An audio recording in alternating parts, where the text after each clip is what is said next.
La situation d'insécurité que dénonce ce livre blanc produit par le gouvernement congolais est celle qui s'est exacerbée depuis mars 2022 après la reprise des activités militaires dans la zone Est par les RDF, Rwanda Defense Force, directement ou en appui des éléments terroristes du M23. Ces attaques couplées ont occasionné la commission de plusieurs actes constitutifs de crimes internationaux, particulièrement le crime d'agression, les crimes contre l'humanité, les crimes de guerre et le crime de génocide et d'écocide. Depuis la reprise de ces activités militaires, on dénombre plusieurs civils tués, plusieurs centaines de milliers de personnes déplacées, plusieurs blessés ainsi que des localités occupées par les troupes de l'armée rwandaise seules ou avec le mouvement terroriste du M23. Chapitre 1. Le Rwanda procède de deux manières: l'incursion de ses forces armées directement sur le territoire congolais et l'exercice du contrôle effectif sur les troupes armées du M23 avec un appui en matériel et en nombre de troupes fort significatif. L'acte d'invasion a été révélé le 24 mai 2022 lorsque les forces armées rwandaises sont entrées sur le territoire congolais sans qu'elles n'y soient invitées ni autorisées par le gouvernement congolais. En effet, le groupe d'experts de l'ONU rapporte des faits vécus par les témoins oculaires, des sources des FARDC, des acteurs de la société civile et des autorités locales, de même que des images aériennes ainsi que des preuves photographiques qui démontrent que des éléments de l'armée rwandaise ont été vus en grand nombre marchant en colonne et franchissant les frontières du territoire congolais par au moins 4 points d'entrée, à savoir Kabuanga, Tchegera, Kibaya et Kassisi. En effet, ces militaires rwandais ont attaqué le 28 mai 2022 le 3408e régiment des FARDC. Lors de ces attaques, 2 militaires rwandais, le caporal Nkunda Bangezi et le sergent de première classe Minouare Gadi, ont été arrêtés par les militaires des FARDC dans la ferme de M. Magake Hetegeka au village Kivunge, localité Kazuba, groupement Kassigari dans le territoire de Rutshuru. Le 17 juin 2022, un missile tiré par les éléments de RDF a abattu un hélicoptère de combat des FARDC entre les localités de Tchenguerero et de Bunagana, comme l'illustre cette image. L'image suivante présente la situation des prises de position, occupation temporaire des forces armées rwandaises sur le territoire congolais. Chapitre 2. Bien avant que cette crise d'agression ne devienne aussi avérée que documentée avec la dénonciation des faits de soutien au M23 par le Rwanda et d'invasion de RDF sur le territoire congolais, le président rwandais, Paul Kagame, n'a pas tari de menaces d'agression contre la RDC. En effet, dans son discours du 22 février 2022 au Parlement, il déclare que « Nous sommes un petit pays. Nous n'avons pas d'espace dans lequel nous pouvons combattre. Nous ferons la guerre d'où elle viendra, car ils ont l'espace pour la guerre. C'est comme ça que ça marche. Le problème sur lequel nous focalisons notre attention, c'est le problème de la RDC. » Et d'ajouter, même si j'ai dit que j'étais en retard pour le Congo, la cause qui fait à ce que nous focalisons notre attention en RD Congo, ce sont les FDLR et d'autres groupes armés qui peuvent s'allier à ces derniers. Il y a déjà une connexion rouge. C'est pourquoi nous nous focalisons, mais cela doit se régler comme ça se doit. Il y a là où nous protégeons, il y a là où nous demandons, il y a là où ça dépasse les limites et nous n'avons plus à qui demander, nous réglons les problèmes comme ça se doit. Quelques mois plus tard, après que la RDC et certains rapports avaient déjà dénoncé tous ces différents faits, le président rwandais, s'étant érigé en défenseur des revendications des terroristes du M23, a persisté dans ses menaces d'agression. Il a, dans son discours au sommet du Commonwealth du 23 juin 2022, déclaré que, avec le M23, nous défendons les Congolais d'origine rwandaise afin qu'ils accèdent aux droits de propriété. D'après la société civile du Nord Kivu, Paul Kagame, dans sa dernière sortie du 30 novembre 2022, lors de la prestation de serment de son nouveau ministre de la Santé, a déclaré que lorsque les bombes tirées à partir de la RDC sont tombées à Kinigi et dans d'autres endroits, cela devenait attractif pour nous de franchir la frontière. Le fait de lancer des bombes, c'est une forme d'invitation tacite. À la suite, différentes autorités militaires mieux placées dans la direction de l'État rwandais ont également proféré des menaces d'agression à l'encontre de la RDC. C'est le cas du chef d'état-major de l'armée rwandaise, Jean Bosco Kazura, qui s'est singularisé par une menace on ne peut plus claire.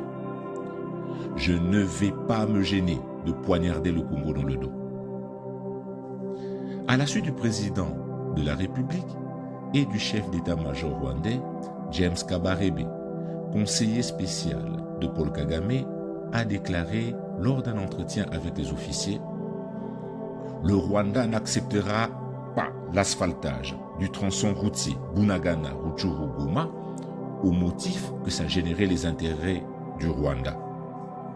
Et de poursuivre: il n'est pas acceptable que cette route se construise sans que le Rwanda n'ait préalablement été ni consulté ni impliqué.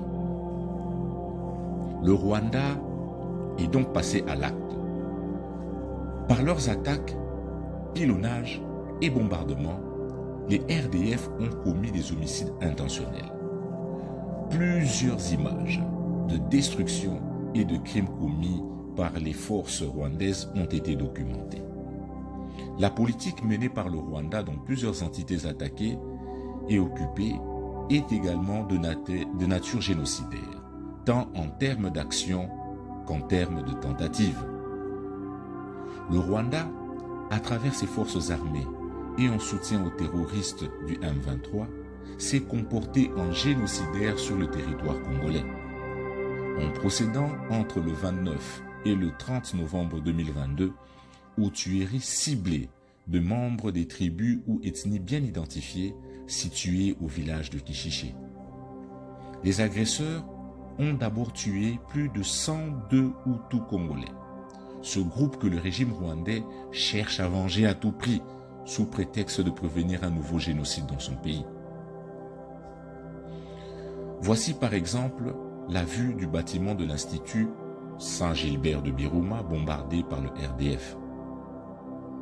Voici une vue d'un des deux enfants tués à la suite des bombardements des M23 RDF sur une école de Biruma en territoire de Rutshuru en date du 10 juin 2022. Voici une vue des destructions des maisons d'habitation et des bananeraies à Kabaya et Biruma par les éléments M23 RDF en date du 10 juin 2022. Voici une vue d'une des victimes du bombardement du M23 RDF du 16 août 2022 à Chakéré. Chapitre 3. Au vu des faits établis de violation de l'obligation de non-agression en vertu du droit international et la responsabilité avérée du Rwanda ainsi que celle des différentes personnes physiques impliquées telles que rapportées hier comme aujourd'hui, la RDC constate qu'il n'y a pas de raison de laisser impuni un seul de ces actes vu leur gravité. Des échantillons d'armes et des effets militaires de RDF ont été saisis sur les théâtres des opérations à Bunagana en juin 2022 comme preuve. Chapitre 4. De l'inconsistance des alibis du Rwanda. Le Rwanda défend bec et ongle l'intenable argument des RDF. La RDC a fourni des efforts continus et importants qui ont abouti à l'élimination progressive de ces forces négatives, les FDLR, qui sont à ce jour totalement décapitées. Chapitre 5. La République démocratique du Congo est consciente que la fin de la crise sécuritaire à l'est de son territoire national ne doit pas passer exclusivement par des moyens militaires.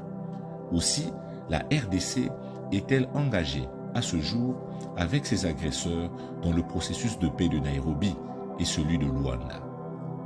Tous ces processus de paix peinent à progresser suite à des entraves systématiques dressées par les autorités rwandaises qui n'ont jamais été de bonne foi ni sincères. En même temps, la MONUSCO, dont les missions principales sont de protéger la population, de maintenir la paix et au besoin de l'imposer, ne s'engage que très peu sur le terrain pour les accomplir. Chapitre 6. Aujourd'hui,